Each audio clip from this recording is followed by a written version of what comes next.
Σε μια γωνία της Δυτικής Αττικής, ένας παραλιακός δρόμος ξετυλίγεται ανάμεσα στη γη και τη θάλασσα. Καλώς ήρθες στη διαδρομή Αλεποχωρίου Ψάθας.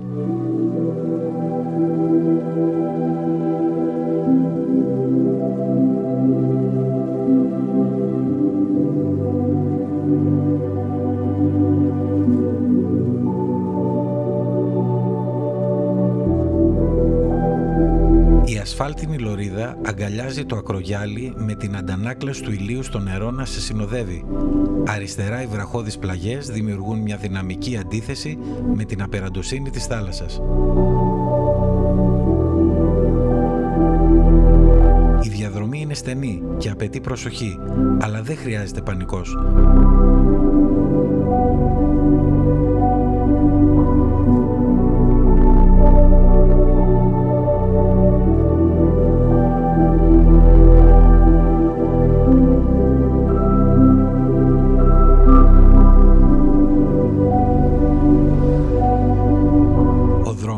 Παρότι με προκλήσεις, ανταμείβει κάθε ταξιδιώτη με μοναδική θέα και εμπειρία.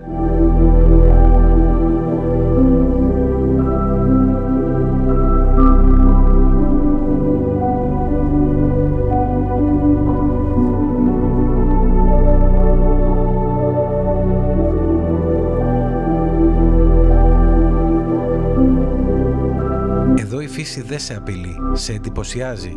Οι βράχοι, άλλοτε γλυπτά της γης και άλλοτε απλώς σκιές στο πλάι σου, είναι μέρος του σκηνικού και όχι του δράματος.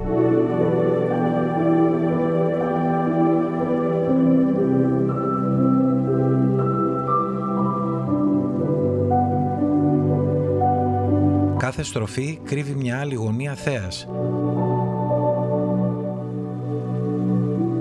Ο δρόμος δεν είναι απλώς μετακίνηση, είναι περίπατος με όχημα.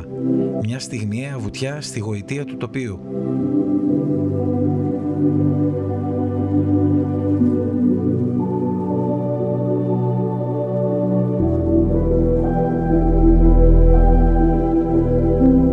Αλεποχώρη και Ψάθα, δύο προορισμοί, ένας δρόμος που τους συνδέει με μια εμπειρία γεμάτη εικόνες και ήχους καλοκαιριού.